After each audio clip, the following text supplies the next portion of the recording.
Salut tout le monde et bienvenue au Balado, le podcast. Mon nom est Joey Alfieri. Je suis en compagnie de mon co-animateur Sam Boulay-Grimard. Mon Sam, comment ça va? Ça va bien, ça va bien. Hey, on a un beau menu à présenter aux gens. Puis, écoute, en forme toi? Oui, je suis top shape, comme on dit en bon québécois. Top mon shape. chum, top shape. Écoute, on a quand même un peu de nouvelles. On a une couple de nouvelles concernant le football.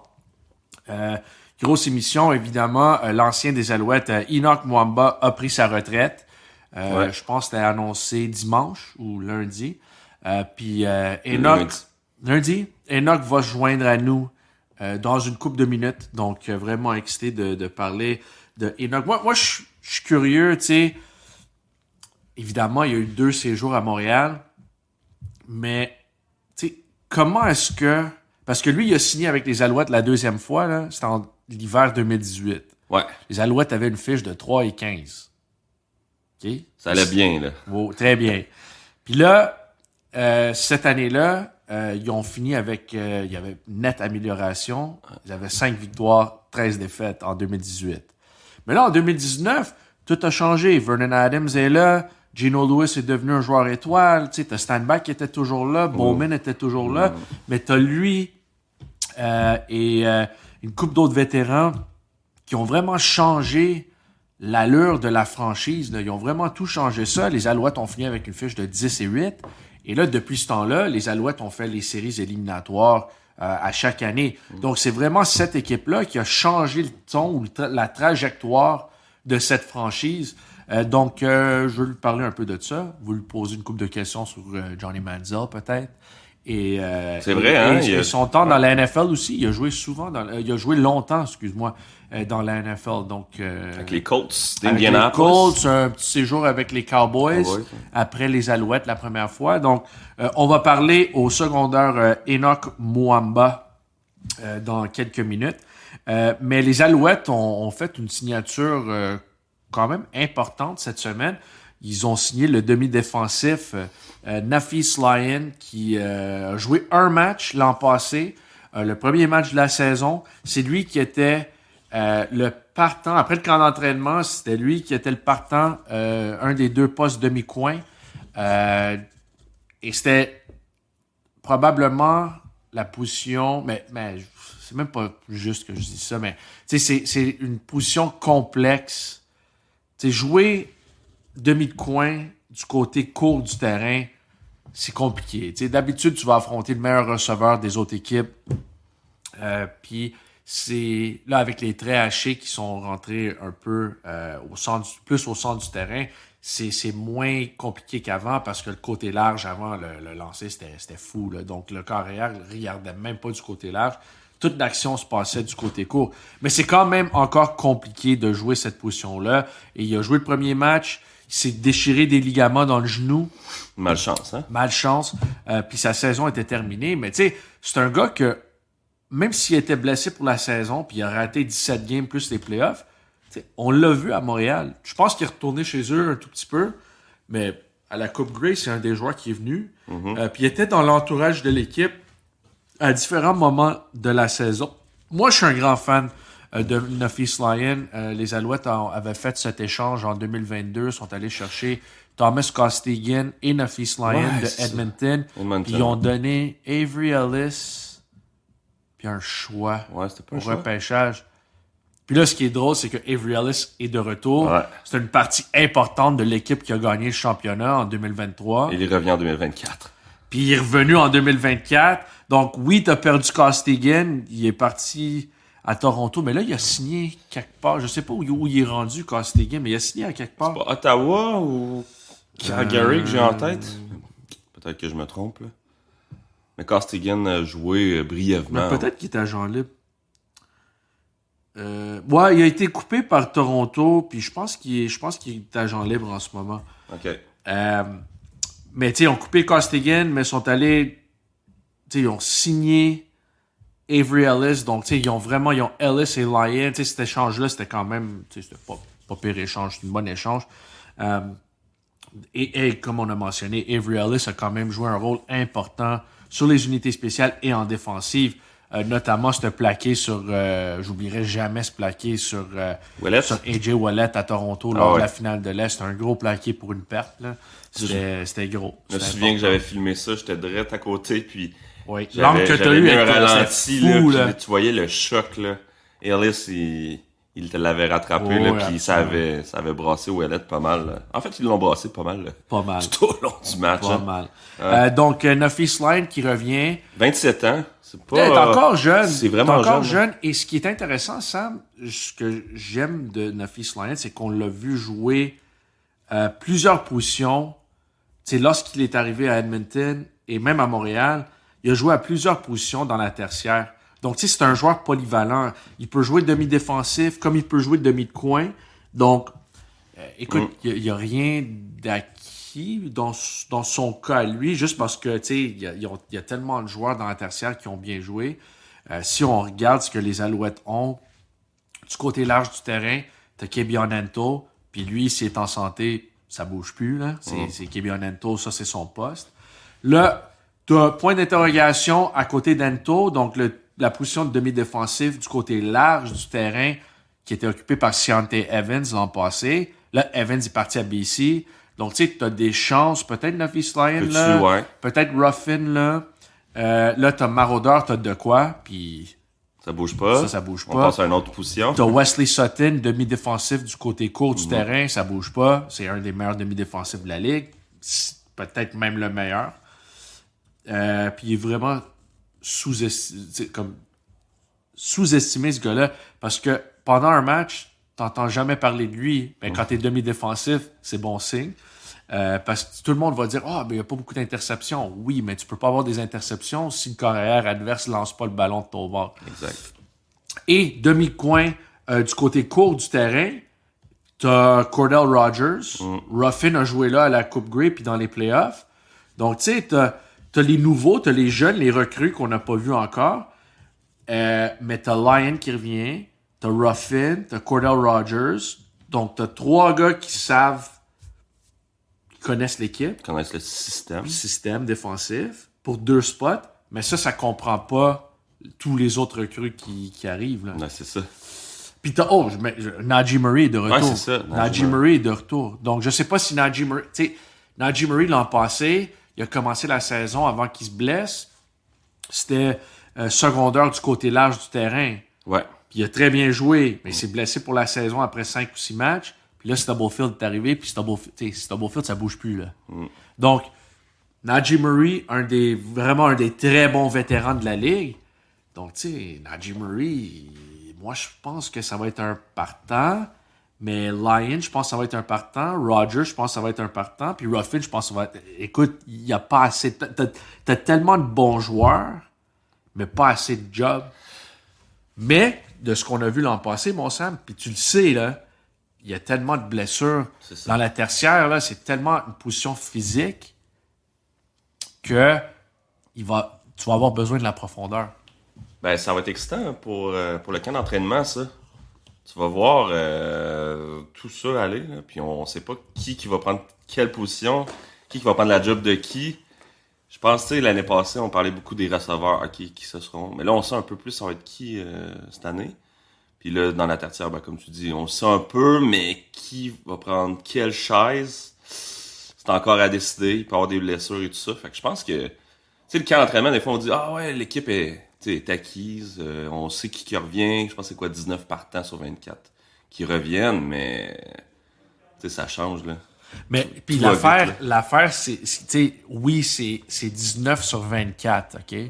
Mais, tu sais, Armando Sewell, c'est un des partants qui est pas de retour. Mais t'as signé Dylan Wynn, puis Derek Wiggin. Donc, tu sais, si t'es un jeune plaqueur défensif, là, OK, 19 des 24 partants sont de retour. OK, le plaqueur défensif partant, un des deux est parti, mais t'as 2 vétérans qui arrivent. Là. Donc, c'est pas vraiment une job qui est ouverte. Donc, cette année, comparativement à l'an passé, puis il n'y a rien d'impossible. Là. Mais pour être une recrue cette année, l'an passé, je pense que t'as vu. Austin Mack n'a pas vraiment connu des hauts et des bas. C'était vraiment juste des hauts pendant le camp d'entraînement. Mais Tyler Snead a connu des hauts et des bas. Tu sais, il a très bien commencé le camp, mais lorsque les matchs préparatoires ont commencé, c'était comme c'est un peu plus difficile. Ce qui est normal. Tu sais, t'as 23 ans, tu viens d'arriver au Canada, ce nouveau style de jeu, tout ça. Mais là, cette année, là, mais il a quand même fait l'équipe de réserve. Puis là, éventuellement, il est devenu joueur quasiment étoile. Il était pas habillé, je pense, lors En du début premier de match. saison. Hein? Non, il l'était pas.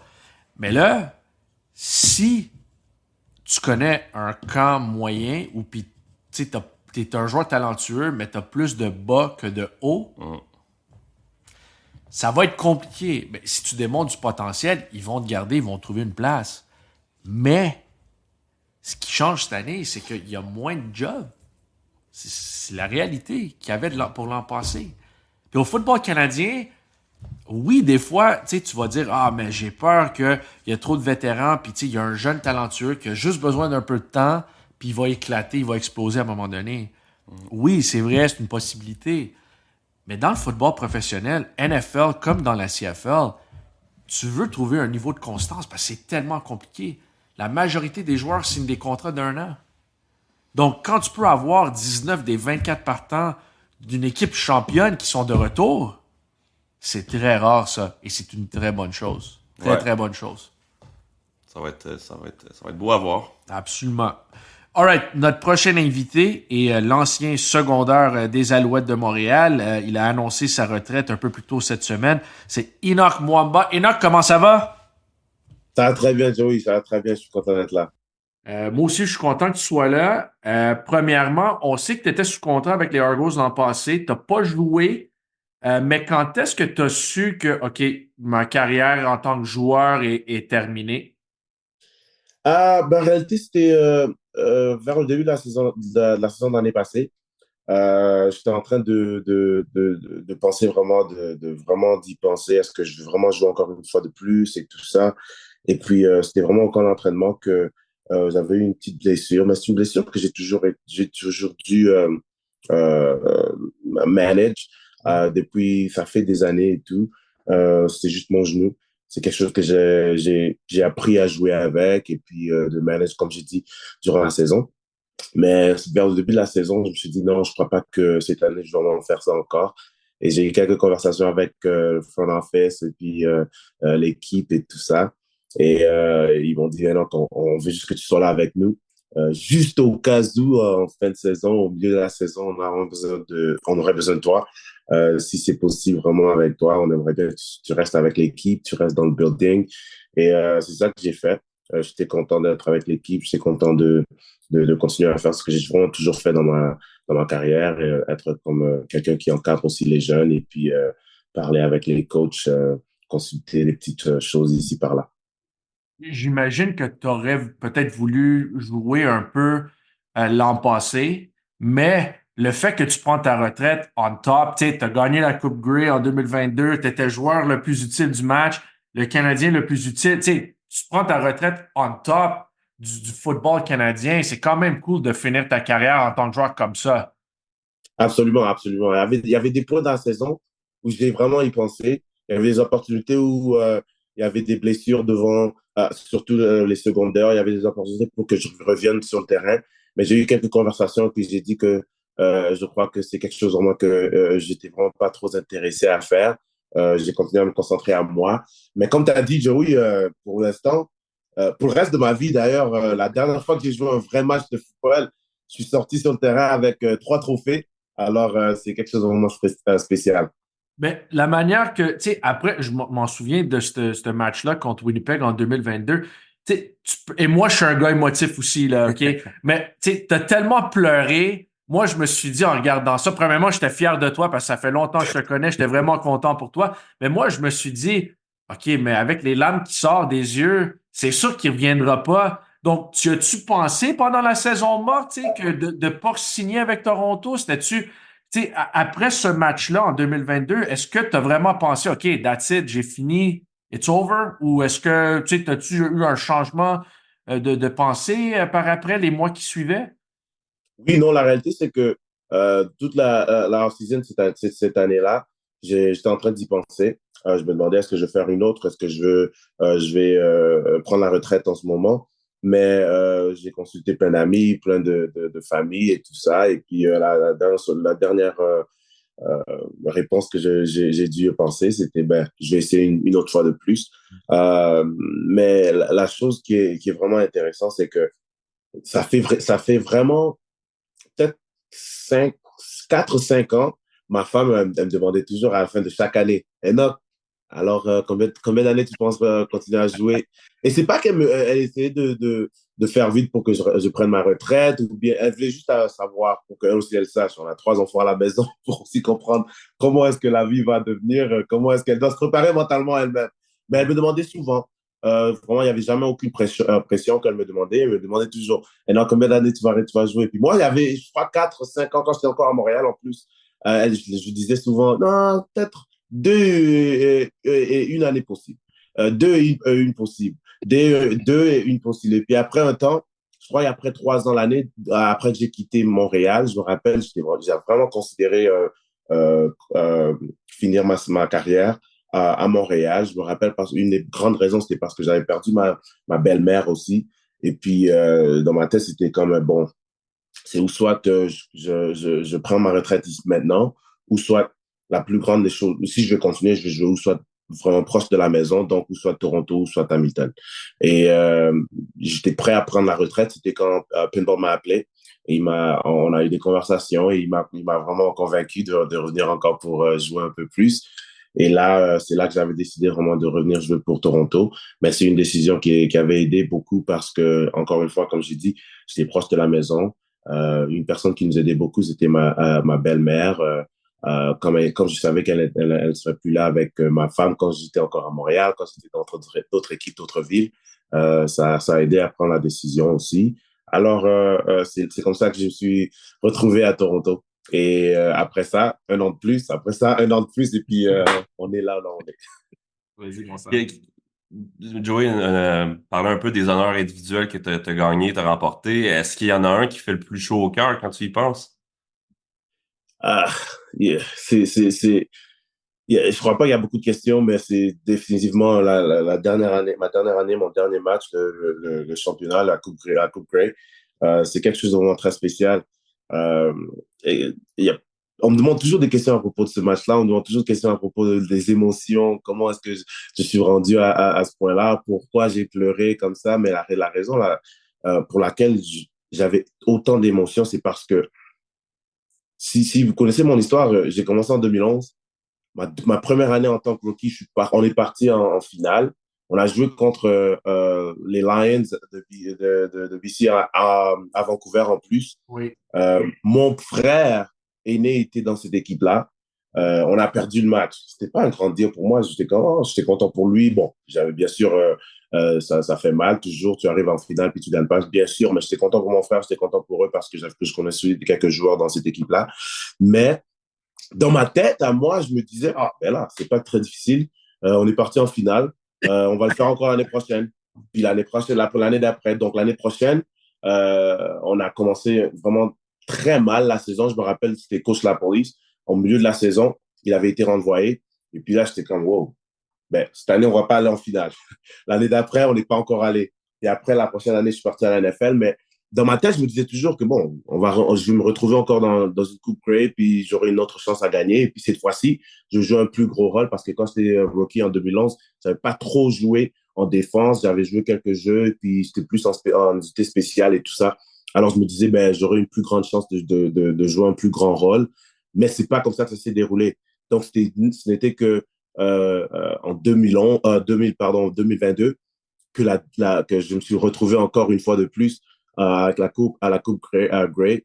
Mais depuis 2011 jusqu'en 2022, les gens ne comprennent pas le montant de travail que ça prend, le montant de sacrifice que ça prend. Et puis, je parle de ma famille, je parle du temps que j'ai dû manquer avec mes enfants, je parle du sacrifice que ma femme a dû vraiment faire pour que moi, je puisse arriver ou devenir le genre de joueur que je suis parce que, Joey, tu me connais, moi, quand je me mets à quelque chose, je me mets vraiment à 100%. Oui. Alors, ça prend beaucoup de temps, ça prend beaucoup de travail.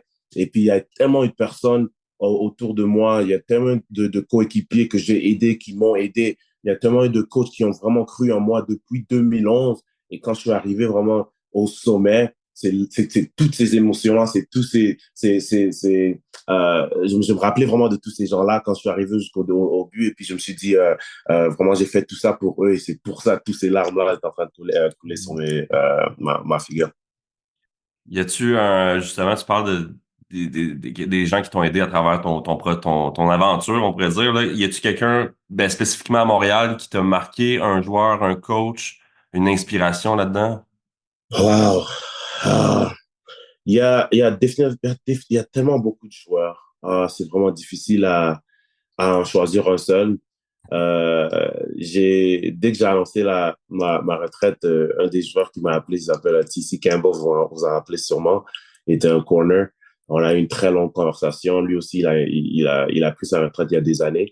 Mais il a parlé on a parlé de nos familles vraiment. Et puis il m'a dit, Enoch, man, t'as eu tellement une très bonne carrière. Et puis il me remercie pour les choses qu'on a fait parce il avait passé il avait beaucoup de challenges dans sa carrière, dans sa vie, surtout quand on était à Montréal. Je pense à des gars comme Chris Aki, des gars que je me rappelle quand il était encore à l'université. C'est un gars qui est parti à l'université avec mon petit frère. Et je me rappelle, c'était comme un petit frère, Chris Aki. Et puis, je me rappelle quand il a dû changer de position, quand il a dû... c'est quelqu'un que j'ai vraiment encadré depuis qu'il était parti au Combine. Il y a tellement eu de joueurs, William Stanback, Vernon Adams, Gino, jusqu'à aujourd'hui, ce sont des gars qui sont vraiment proches à moi, chaque fois qu'on se voit, c'est comme si on joue toujours dans la même équipe, même si on porte des couleurs différentes de jersey. Alors, c'est vraiment difficile. Je m'excuse déjà parce que je suis sûr que j'ai en oublié, mais on parle des coachs aussi, surtout à Montréal. Un de mes coachs préférés, Coach Howard, un coach de Guilan, c'est un gars qui a toujours voulu vraiment que je lui donne mes pensées. Et lui, avec lui, je passais toutes les soirées avec lui. Je l'appelais dans n'importe quelle heure de la journée, du soir. Et il prenait toujours mes coups de téléphone. Une autre personne, c'est Coach Slowick. Ça a toujours été un des coachs que tout le monde avait aimé. Les histoires qu'il nous racontait, c'était vraiment plus que juste des histoires de football qui nous encourageaient, qui nous aidaient dans les matchs, mais ça nous aidait vraiment dans nos vies. Et si tu demandes à n'importe qui, quand il a passé son temps là-bas à Montréal, c'est quelqu'un qui nous avait tous aidés. Et puis finalement, c'est Kavis Reed. Il y a beaucoup de gens qui comprennent pas ou qui ne savent pas, mais quand Kavis était là, Kavis et moi, on était ensemble la première fois que je suis venu à Montréal.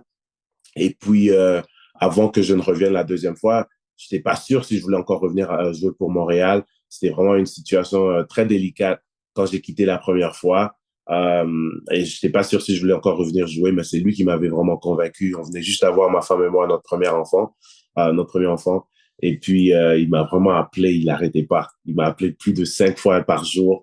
Et puis après, il a dit finalement, non, je veux juste que tu viennes, tu visites, que tu vas voir l'environnement, tu vas voir l'atmosphère ici, tu vas voir qu'on est en train de changer les choses ici. Et, je veux juste que tu rencontres quelques personnes du staff, je veux que tu rencontres quelques joueurs. Je crois que tu vas vraiment absolument aimer ça. Et c'était lui une très grande raison. Ben, c'était le gérant, mais c'était son travail aussi. Ben, il a fait son travail, il a fait tout ce qu'il pouvait pour me ramener là-bas. Et il me rappelle, il m'a dit, Enoch, moi, je veux que tu viennes jouer à Montréal jusqu'à ce que tu vas prendre ta retraite. Et moi, dans mon cœur, je sais déjà le genre de personne que tu es, le genre de joueur que tu es. Tu seras dans le Hall of Fame. Et c'est ici que je veux que tu finisses ta carrière. Alors, c'est une des choses, vraiment, une des personnes qui m'a, comme j'ai dit, qui a pu me convaincre pour revenir pour jouer encore à Montréal. Moi, je me souviens, évidemment, tu étais un très grand joueur déjà. Et les Alouettes en 2017, toi, tu es arrivé en 2018. En C'est ça. 2017, les Alouettes ont fini avec une fiche de 3-15. Et quand j'ai vu que tu avais signé, j'ai fait comme, OK, je suis un tout petit peu surpris parce que, tu sais, c'est quand même un très, très bon joueur qui s'en vient à Montréal. Et là, en 2018, vous avez terminé 5-13, mais en 2019, tout s'est tourné. Il y avait comme un shift de la culture. Et là, vous avez terminé 10-8. Et c'est drôle parce que quand tu as annoncé, quand j'ai vu ton annonce, Enoch, j'ai essayé de penser à un moment, c'est un moment de Enoch Mwamba à Montréal et j'en ai pas un qui me sort de la tête, honnêtement. Mais moi, je l'ai mentionné dans le balado en anglais qui est sorti mardi. Et pour moi, tout le monde pense, 2019, tout le monde pense à l'attaque. Tu sais, tout le monde pense à Vernon Adams et à Geno Lewis et à William Stanback et Quan Bray, ces gars-là, qui ont tout changé parce que la défensive était quand même relativement bonne en 2018. Mais, tu sais, toi, tu as mentionné Tommy Campbell, Chris Aki, vous avez fait, tu sais, votre part là-dedans, tu sais, la performance de la défensive était aussi importante que celle de l'attaque en 2019. Donc, question à deux volets. Parle-moi de ce qui a changé en 2019. Et deuxièmement, il faut que tu me trouves ton moment préféré sur le terrain en tant qu'Alouette, parce que moi, il n'y a pas un moment en particulier qui me sort de la tête, puis il faut que tu m'en trouves un. D'accord. Je ne peux pas oublier aussi de mentionner John Bowman, c'est un gars qui a vraiment beaucoup 100%, oui. qui a joué Oui. un Yeah. gros rôle dans l'équipe. Mais quand je suis arrivé à Montréal, avant que je ne signe avec Montréal, je me rappelle Kevin, comme j'ai dit, les conversations qu'on avait, c'était vraiment qu'il me disait exactement ce que tu es en train de me dire, Joey, l'équipe n'est pas très bonne, mais je sais que quand tu vas venir, les choses vont changer. Et on est en train de vraiment mettre une équipe de faire une équipe qui va vraiment être une équipe qui va faire beaucoup de problèmes pour d'autres équipes dans la ligue. Alors, c'était un gros défi qu'il m'avait lancé. Et la manière dont il avait lancé, il était en train de nous dire vraiment que Enoch, c'est pas quelque chose qui va arriver rapidement, peut-être, mais je sais qu'avec les bonnes personnes dans les vestiaires, on va y arriver. Alors, on a continué comme ça. Je crois que la chose qui a changé le plus, euh, après que je sois arrivé, je crois qu'on était vraiment, on faisait vraiment tout exprès, on faisait tout le travail qu'on devait faire pour créer la culture qui est nécessaire pour gagner. Donc, en créant la culture, c'est ça vraiment qui nous a vraiment aidé à arriver jusqu'on arrive là où on est arrivé en 2010, en 19, parce que 18, on était en train de juste établir ça. Mais quand on parle d'un moment que je me rappelle le plus, waouh, t'as raison, il y en a beaucoup. Euh, mais moi, je me rappelle, euh, si je me trompe pas, c'était un match contre Winnipeg on a joué contre Winnipeg. Oui. Euh, Ça devrait être en 19. Et c'était un match où on n'était pas supposé gagner. C'était un match où on était en train vraiment on était en train de subir la transformation que je suis en train de parler. Les gars dans les vestiaires, ils commençaient vraiment à y croire à l'équipe. Et je me rappelle, on parlait vraiment beaucoup en défense. On se disait que c'est pas une équipe qui va nous battre. Winnipeg, ça a toujours été une très bonne équipe historiquement quand on parle de l'histoire.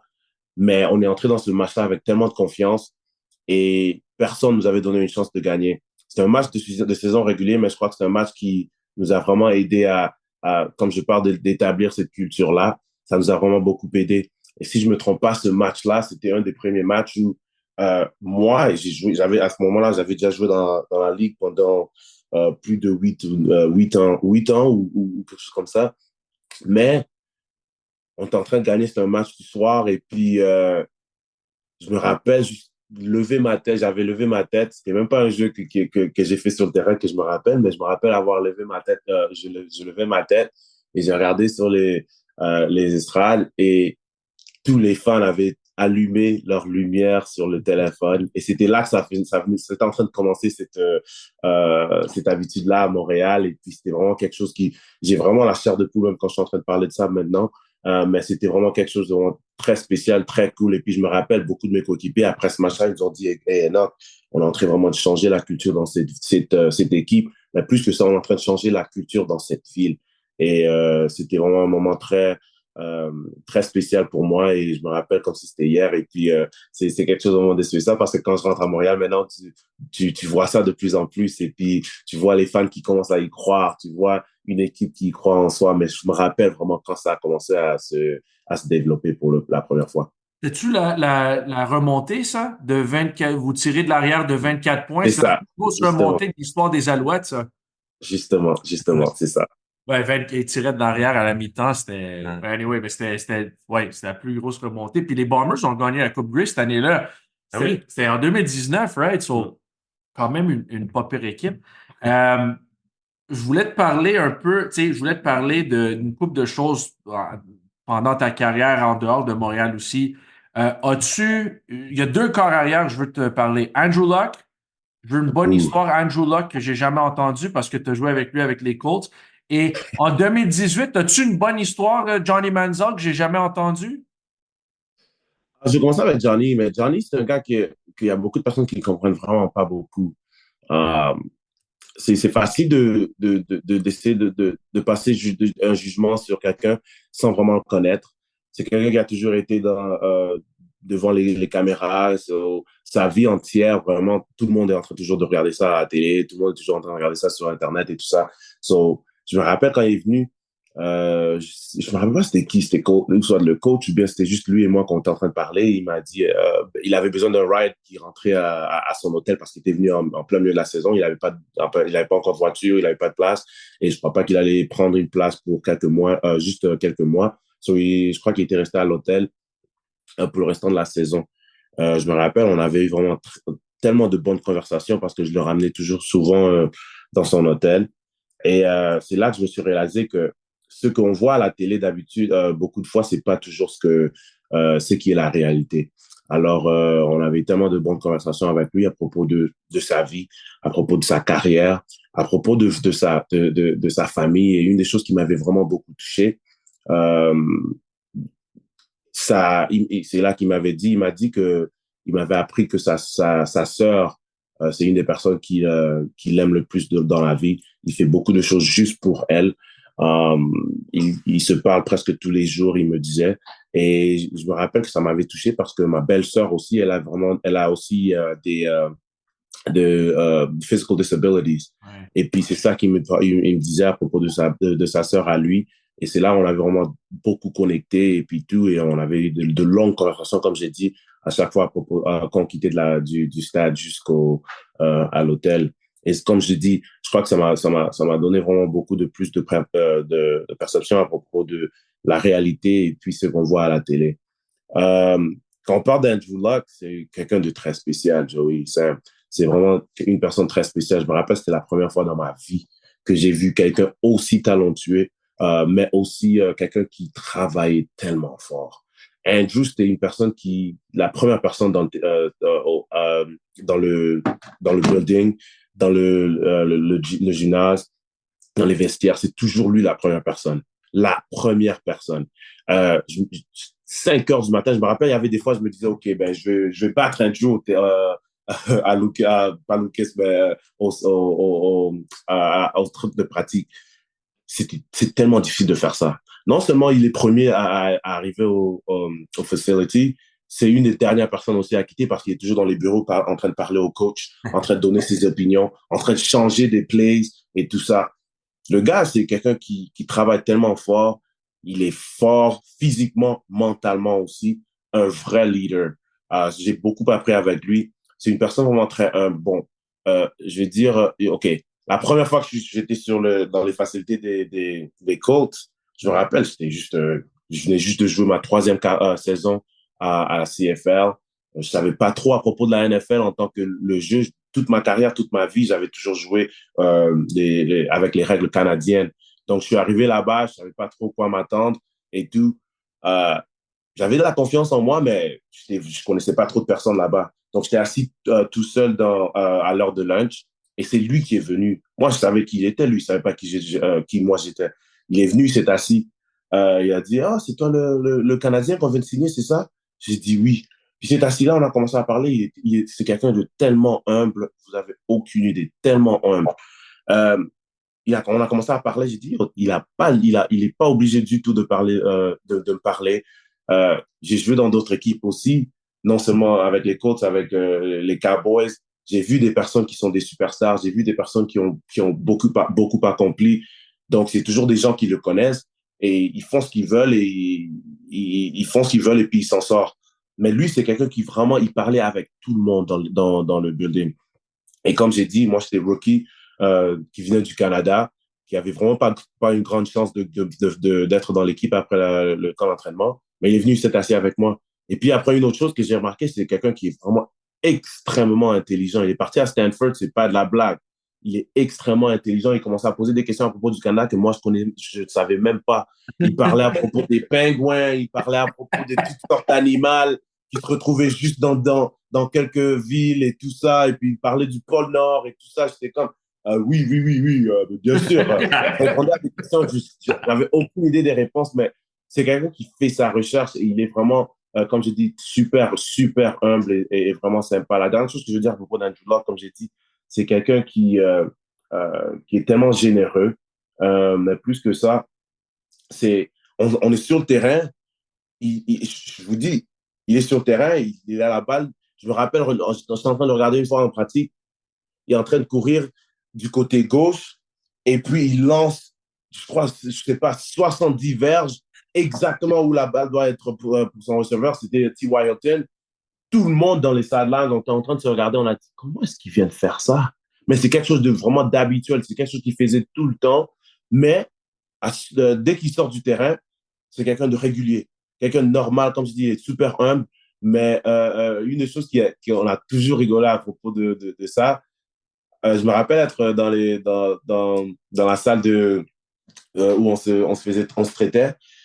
Euh, il fait sortir son téléphone. Il a un flip phone. C'est 2014. Il a un flip phone. Je sais pas si j'ai toujours la photo. Si vraiment je cherche, je vais vous l'envoyer. Mais le gars, il avait un flip phone. Il s'en foutait de tout. Il s'en fout de complètement tout. Il est quelqu'un de tellement simple. Si vous partez quand j'étais à Indiana, notre le parking, c'était rempli de toutes sortes de voitures, des Rolls-Royce, des BMW, des Mercedes, n'importe quel que tu peux penser. Lui, il avait juste une voiture régulière, une Tahoe, c'est tout. Mais lui, avec son flip phone, donc, comme je dis, c'est quelqu'un de très spécial. C'est pas quelqu'un on va retrouver n'importe où qu'on y va. Donc, j'avais tellement aimé jouer avec lui. Ah, OK. Indiana. On s'est parlé, je t'ai dit 15 minutes, on est rendu à 25 minutes. Est-ce que je peux te lancer un rapid fire? Des Allez, questions très rapides, OK? on y va, on y va. Le joueur que tu haïssais le plus sur le terrain pendant ta carrière? Wow, bonne question. Euh, c'est une... Je sais que t'as dit rapid fire, mais je peux pas faire ça rapid fire, Joey. Ouais, fais ce que tu veux. Moi, c'est pour toi parce que j'ai pris trop de ton temps. Si tu veux Non, aller non, avec une réponse longue, vas-y. d'accord. C'était Andrew Harris. C'est un gars que j'avais pas beaucoup aimé parce que, il a gagné, il était dans l'équipe où j'ai perdu la Coupe Grey, la première équipe quand j'ai parlé de BC. Il joué avec mon frère. Après ça, il est parti à Winnipeg. Quand moi, j'ai quitté à Winnipeg, et puis après un temps, Winnipeg a commencé à beaucoup gagner. Mais comme vous le savez, j'ai joué avec lui mes 2 dernières années, mes 2 dernières années à Toronto. Et c'est là que j'ai vraiment vu que c'était un très bon joueur, un joueur euh, euh, qui est un très bon leader aussi en même temps dans les vestiaires. Est-ce que tu es prêt pour mes questions difficiles? Parce qu'ils ils vont être difficiles, là. T'es prêt? Wow! Ça, c'était pas une difficile, d'accord, vas-y. OK. Meilleur partisan, Winnipeg ou Saskatchewan?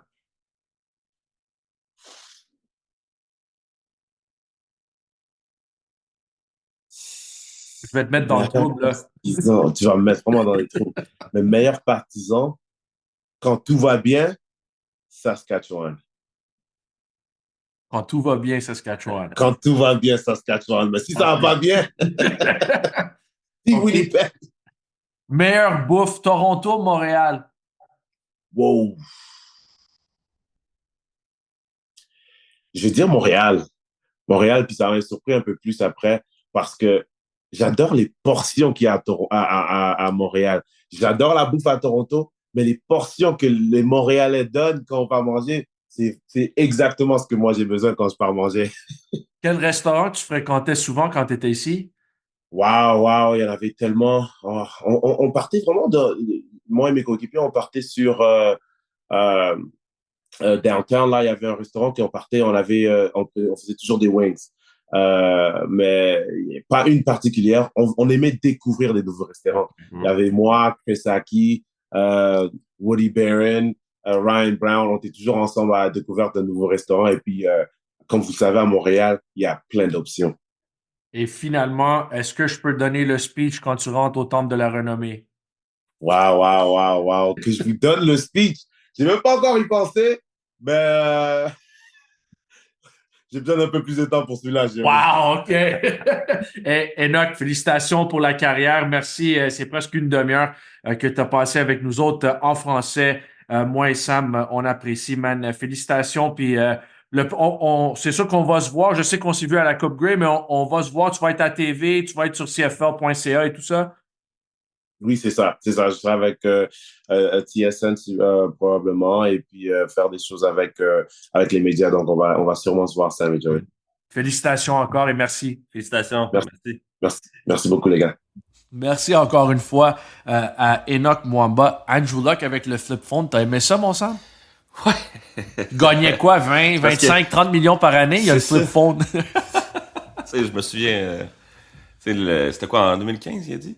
Ben, ouais, c'était 13, 14, 15. Je veux dire, il y en avait encore des gens avec des flip phones, mais tu sais, c'était de plus rare. En plus rare. Là. Non, les iPhones avaient avaient la cote. Là. Mais, tu sais, tu rencontres un millionnaire comme ça, un des meilleurs joueurs au monde de football, un des joueurs les plus payés qui se traîne avec son petit téléphone, son char comme normal. Là. Il n'y a pas de Lamborghini, il n'y a pas de Ferrari comme tout le monde. Puis, ben simple comme gars, ça c'est cool de voir ça. Ben, tu vois, c'est un gars simple. Là.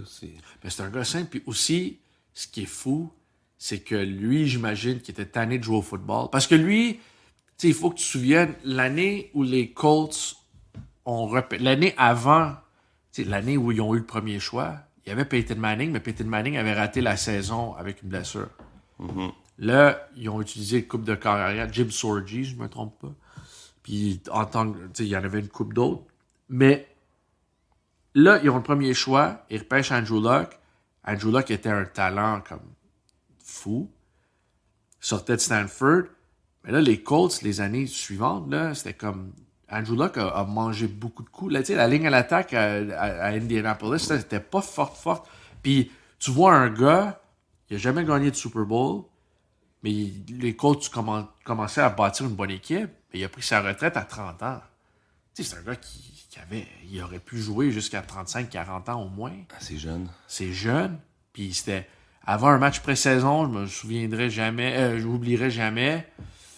Je pense que c'est un samedi soir. Tout d'un coup, tu as les insiders, Adam Schefter, tout ça, qui disent ouais, Andrew Luck décide de prendre sa retraite, puis c'est fini. Pardon? Pardon? À 30 ans? Ouais. Non, ça, c'était débile.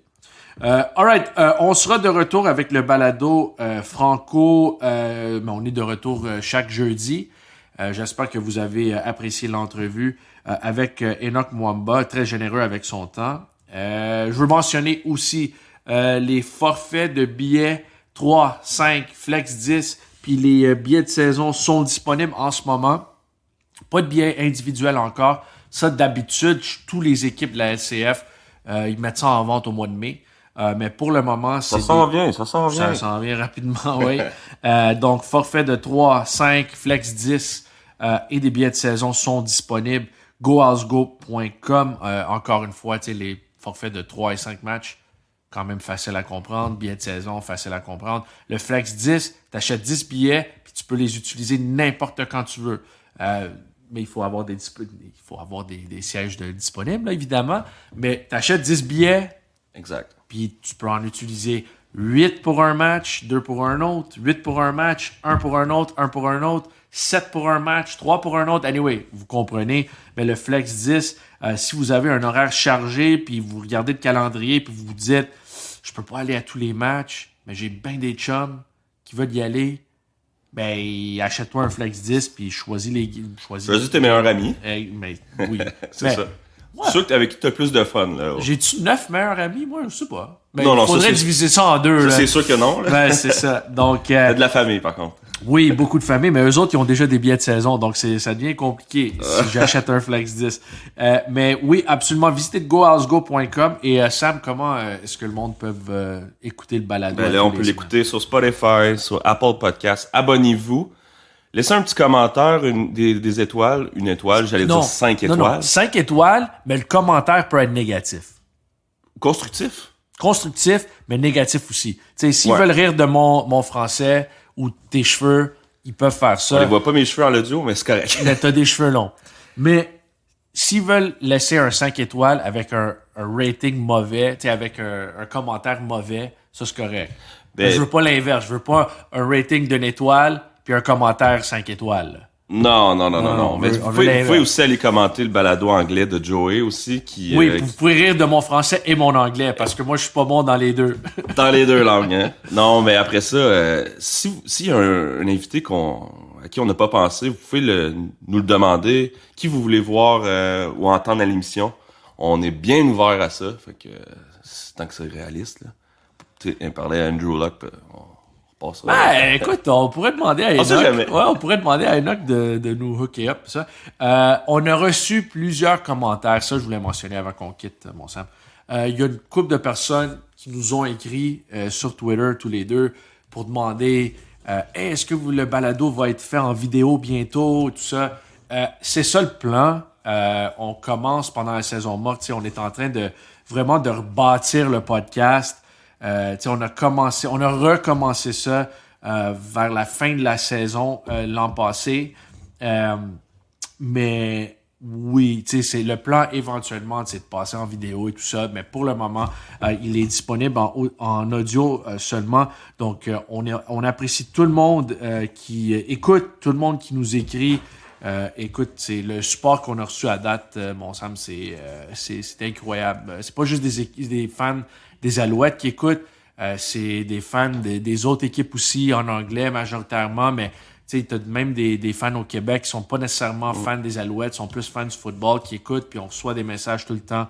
Donc, on apprécie beaucoup le support et les messages de support. Donc, y avait-tu quelque chose que tu voulais ajouter, mon chum? On a même écouté de la France. Oui, on voit les stats. Je pense qu'on a du monde qui écoute en Afrique, France, États-Unis, beaucoup. États-Unis, évidemment. Je suis sûr que les joueurs écoutent. Là. Ils veulent savoir si on rit d'eux autres. Là. Mais non, anyway, on apprécie le support. On a des... en Allemagne, Angleterre, on a des auditeurs partout. En Italie, c'est sûr. Mais en Italie, c'est probablement mon cousin. Là, c'est ma famille en Italie. Mais oui, non, on apprécie le support. Ben oui, absolument. C'est drôle. Hier, je pense que je t'ai montré une photo. Je te l'ai-tu envoyé la photo du partisan qui était c'était-tu en République dominicaine? C'était au Mexique. Oui, c'était au Mexique, c'était à Puerto Vallarta. Puis, il y a un partisan, Mario, qui nous a écrit, qui dit, il a sa casquette Alouette dans un bar dans le sud. Puis, il y a un jersey de Ben Cahoon sur le mur. Ça, c'est un vrai. Mais je pense pas que le bar lui appartient. C'est-tu son bar à lui, tu penses? Un man cave. Non? Supporter l'équipe même dans le sud. OK, mais peut-être c'est chez eux. Moi, je pensais que c'était un resto, honnêtement. Mais anyway, Mario, on apprécie la photo. On adore ça, tu sais, voir du sport, même au Mexique. Puis, écoute, man, on a un joueur mexicain en plus. Ben oui, Maltos. José Maltos est au Mexique donc pendant la saison morte. Donc, puis il fait pas moins 22 au Mexique comme il fait ici au Québec ce matin. Mais House Nation, man, c'est à travers le monde. C'est comment À on dit travers le monde. Mondial, worldwide. Worldwide. Donc, merci beaucoup tout le monde pour le support. On se reparle dans une semaine.